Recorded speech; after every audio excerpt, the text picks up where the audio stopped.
हमारे देश के प्रधानमंत्री नरेंद्र मोदी, जो कि हिंदुस्तान को आत्मनिर्भर बनने की बात करते हैं, परंतु ठीक इसके विपरीत अमेरिका को करोड़ों रुपए कमवा दिए और इस पर उनका कोई भी जवाब जनता के सामने नहीं आता। नमस्कार, मैं मुकेश सुदैनिया, आप देख रहे हैं सीधे वोट यूपी। दोस्तों, 2014 से पहले इस देश में 83% पेट्रोल या कच्चा तेल विदेशों से लिया जाता था और अब 88% लिया जाता है। वहीं नेचुरल गैस एलपीजी 42% ली जाती थी, अब 60% ली जाती है। यह है आत्मनिर्भर भारत का दोहरा चरित्र, दोहरा रूप। 2019 मई में ईरान से हमारे देश के प्रधानमंत्री नरेंद्र मोदी ने तेल खरीदना बंद कर दिया था, जबकि ईरान रुपए में तेल देता था और 50 से 60 हजार करोड़ रुपया उसका हिंदुस्तान में जमा रहता था, यूके बैंक में जमा रहता था। यूके बैंक ईरान की वजह से बचा। इतना ही नहीं, ईरान से 5 से 7 दिनों में कच्चा तेल भारत आ जाता था। अब वही तेल 50 से 60 दिनों में अमेरिका से आता है। ईरान से जब तेल आता था तो इंश्योरेंस और ट्रांसपोर्ट फ्री था। अब इंश्योरेंस ट्रांसपोर्ट के पैसे भी देना पड़ते हैं, यानी अमेरिका को करोड़ों रुपए की कमाई हमारे हिंदुस्तान से हो रही है और हमारे विश्व गुरु चुप्पी साधे हैं। इतना ही नहीं दोस्तों, रिलायंस ग्रुप के सर्वोसर्वा मुकेश अंबानी अमेरिका में रिफाइनरी लगाने जा रहे हैं, उसमें भी 28 हजार करोड़ का इन्वेस्टमेंट, और अमेरिका से भारत तेल आएगा, जबकि रुपए की कीमत डॉलर के मुकाबले क्या है सभी लोग जानते हैं।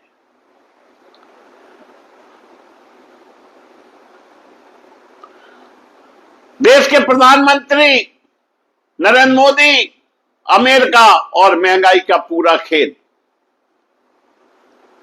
आज का सवाल सीधा, बिना लाग लपेटे, आम जनता के लिए, और यह सवाल सिर्फ राजनीति का नहीं, यह सवाल आपकी जेब का है। पेट्रोल, डीजल, गैस जब यह महंगे होते हैं तो सिर्फ आपकी गाड़ी का खर्च नहीं बढ़ता, सब्जी महंगी, दूध महंगा, बस और ट्रक का किराया महंगा और पूरी अर्थव्यवस्था महंगी हो जाती है। लेकिन सवाल, क्या यह सिर्फ बाजार की वजह से,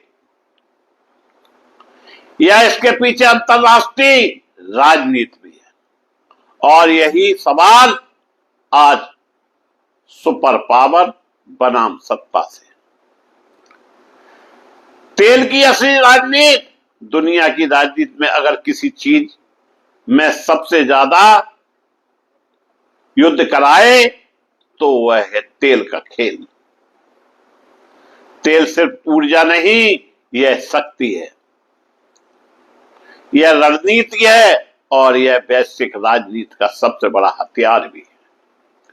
भारत दुनिया के सबसे बड़े तेल उपभोक्ताओं में से एक है, लेकिन एक सच्चाई यह भी है कि भारत अपनी जरूरत का लगभग 85% से ज्यादा तेल आयात करता है, यानी हम दूसरे देशों पर निर्भर हैं। हम कब आत्मनिर्भर बनेंगे?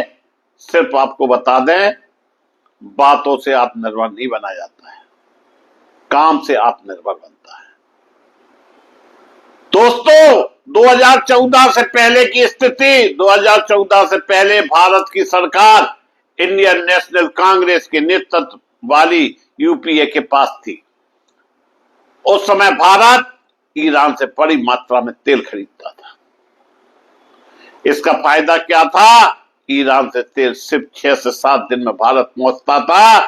कई बार शिपिंग और इंश्योरेंस भी ईरान खुद देता था,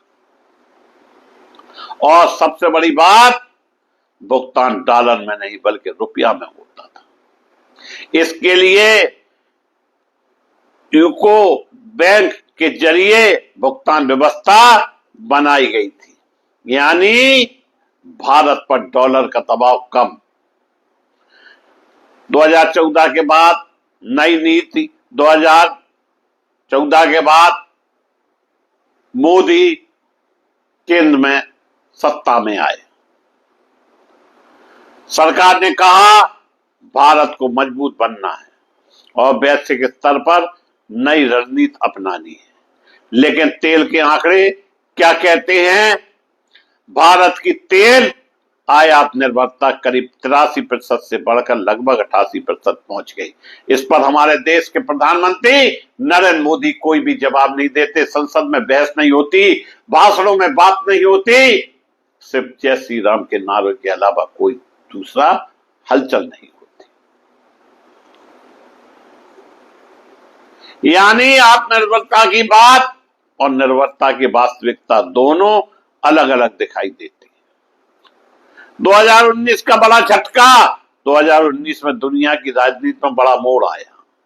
अमेरिका के राष्ट्रपति डोनाल्ड ट्रंप, उन्होंने ईरान पर कड़े आर्थिक प्रतिबंध लगा दिए, और यही वह समय था जब भारत ने ईरान से तेल खरीदना लगभग बंद कर दिया। लेकिन प्रतिबंध तो चीन पर भी लगे थे, चीन खरीदता रहा, और डोनाल्ड ट्रंप चीन का कुछ भी नहीं उखाड़ पाए। सरकार का तर्क था, अगर भारत प्रतिबंध तोड़ता है तो भारतीय कंपनियों और बैंकों पर अमेरिकी कार्रवाई हो सकती है। चीन का उदाहरण, लेकिन विपक्ष ने संसद में सवाल उठाया, अगर चाइना आज भी ईरान से तेल खरीद सकता है तो भारत क्यों नहीं? क्या भारत इतना कमजोर था? क्या भारत की अर्थव्यवस्था इतनी कमजोर थी, या डोनाल्ड ट्रंप से हमारे देश के प्रधानमंत्री नरेंद्र मोदी घबराते हैं? क्या भारत अपने आर्थिक हितों की रक्षा नहीं करना चाहिए? यह वही सवाल है जो संसद के अंदर भी गूंजता है और सोशल मीडिया पर भी। अमेरिका से तेल, धीरे धीरे भारत यूनाइटेड स्टेट्स से तेल खरीदना बढ़ गया। लेकिन इसमें समस्या क्या है? ईरान से तेल 6 से 7 दिन में आता, अमेरिका से आने में कई हफ्ते लग जाती, यानी 60 से 65 दिन। भाड़ा अलग, इंश्योरेंस अलग, महंगाई का असर, जहां तेल महंगा होता है, भुगतान डॉलर में होता है, तो महंगाई अपने आप चरम सीमा पर होती है। इसका असर पूरे देश पर पड़ता है। ट्रांसपोर्ट महंगा, खाद्य पदार्थ महंगे, उद्योग का खर्च बढ़ जाता है। आखिरकार इसकी कीमत कौन देता है? देश की जनता देती है। देश के 140 करोड़ लोग देते हैं। संसद में टकराव, संसद में कई बार सरकार और विपक्ष के बीच तेल और महंगाई को लेकर तीखी बहस हुई। विपक्ष के नेता राहुल गांधी ने कई बार सवाल उठाए, अगर अंतरराष्ट्रीय बाजार में तेल सस्ता हुआ तो भारत में कीमतें क्यों नहीं घटी? सरकार का जवाब था, भारत में टैक्स संरचना अलग है और सरकार को विकास के लिए राजस्व चाहिए। कॉर्पोरेट और ऊर्जा बाजार, तेल की राजनीति में कॉरपोरेट कंपनियों की बड़ी भूमिका है। भारतीय उद्योगपति मुकेश अंबानी की कंपनी रिलायंस इंडस्ट्री दुनिया की सबसे बड़ी रिफाइनिंग कंपनियों में से एक है और भारत वैश्विक ऊर्जा बाजार में एक बड़ा खिलाड़ी बन चुका है।